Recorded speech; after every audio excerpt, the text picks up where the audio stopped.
It was my sister, my own sister, the same girl I carried on my back, the same girl I called my own, the same girl I opened my home to, the same girl who was now standing at my door, answering a message meant for another woman. She froze. I froze. Neither of us moved. Neither of us spoke. The world fell into silence. The kind of silence that screams louder than any sound. Her eyes widened. Mine filled with tears. And in that moment, we both understood. No words were needed. No explanations required. The truth was standing between us. Ugly, raw, unavoidable. Her lips moved, slowly, like she didn't even believe what she was seeing. Big sis, that voice, that same voice, that used to call me for help, that same voice, that used to laugh with me, that same voice, now filled with fear. I opened my mouth, but nothing came out. Because what do you say when your worst fear becomes your reality? What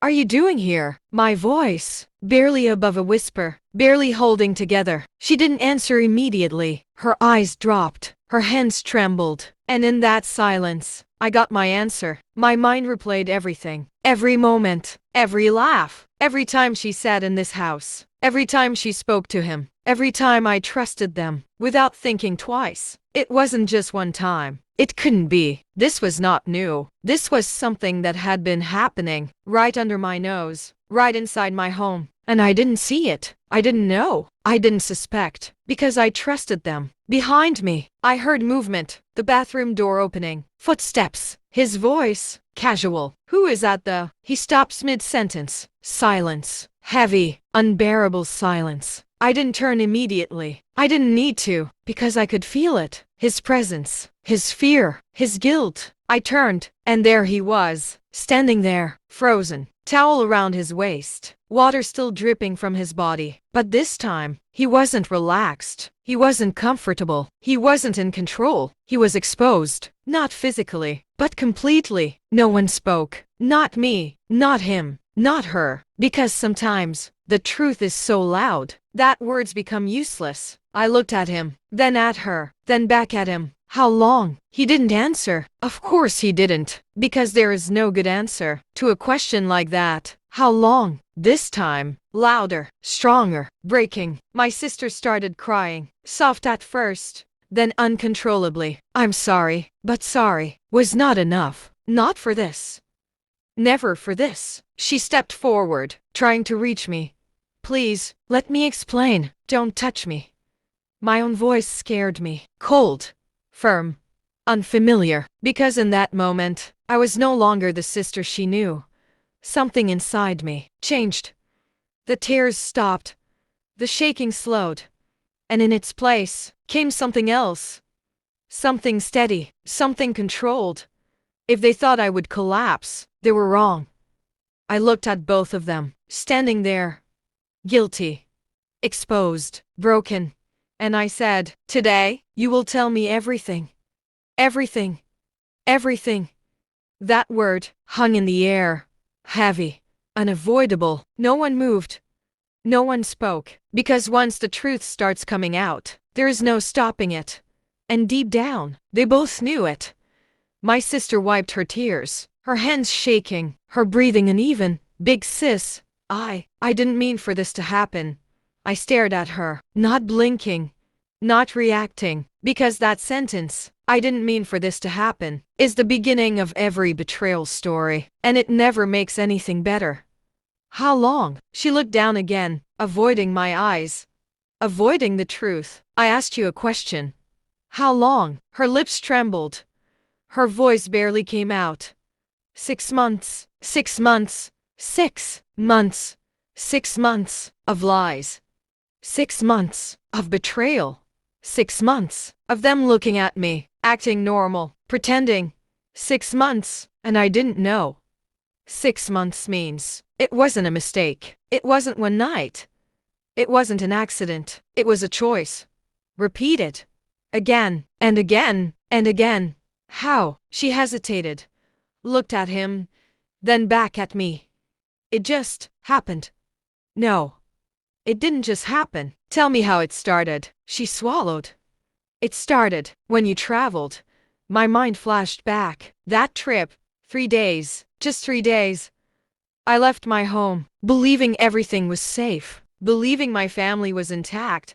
That's when it began. He came to check on me. She continues, her voice shaking. We talked. It was normal at first. Then she stopped. Couldn't continue. But I didn't need the rest, because I could already see it. The moment, the decision, the line they chose to cross. And then, she closed her eyes, tears falling again. And then, we kissed. There it was. The truth. Simple, direct, destructive.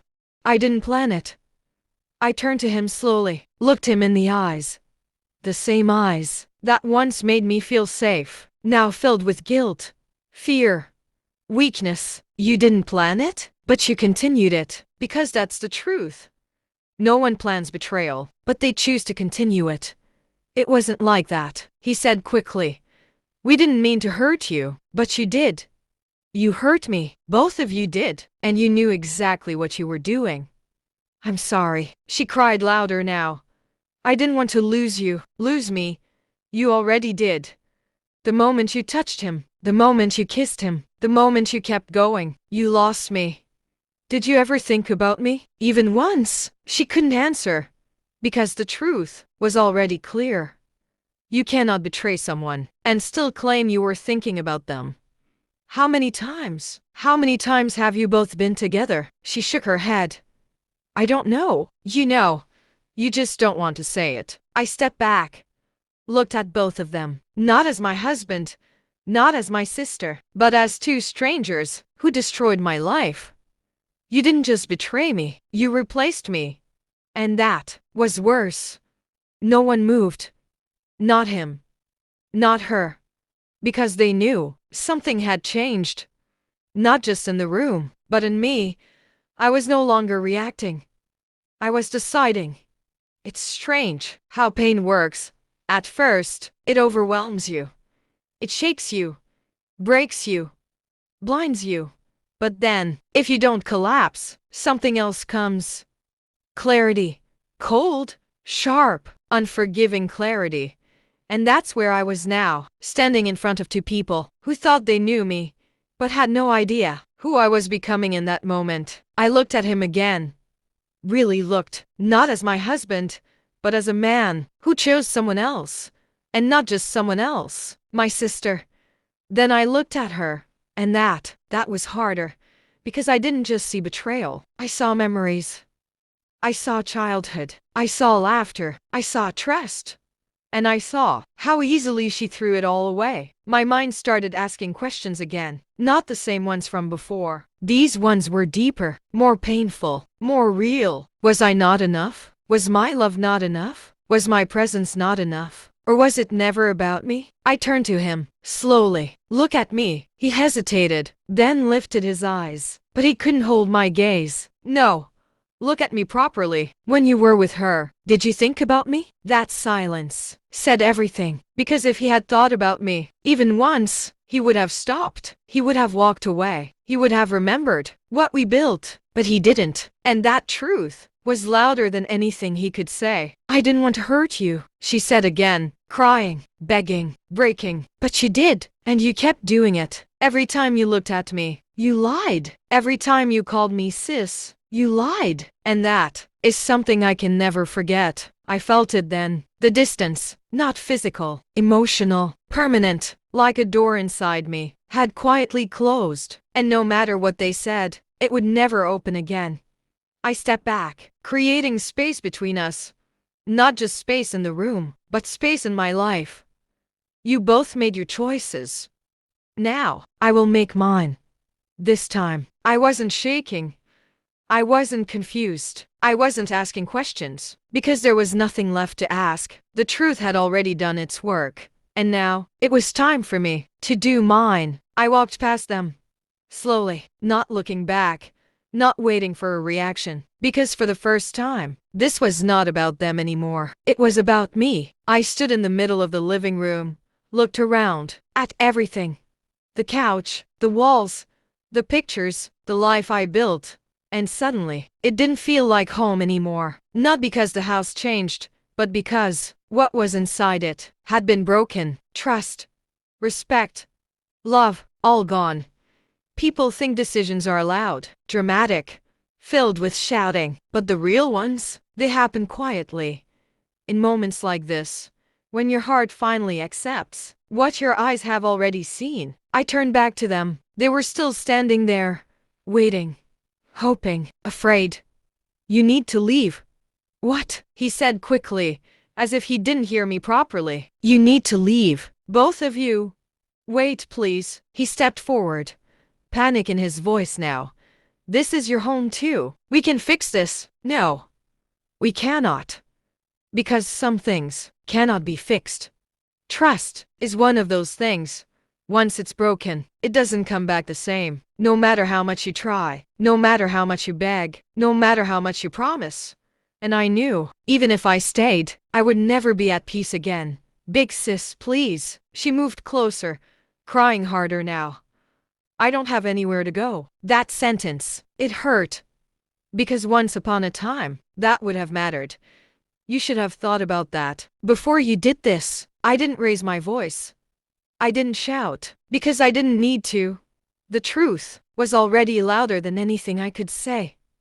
I love you, he said suddenly, desperately, as if those words could undo everything. I looked at him. Really looked, and for the first time, those words meant nothing. No, you don't. Because if you did, you would have never done this, and that was it. No anger. No shouting. No more tears. Just clarity. I walked to the door, opened it, stepped aside. You can go. They didn't move immediately, because leaving made it real. But eventually, they did. One step at a time. Slow. Heavy.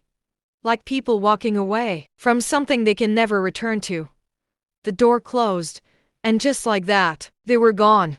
And I was alone, not just physically, but emotionally, completely.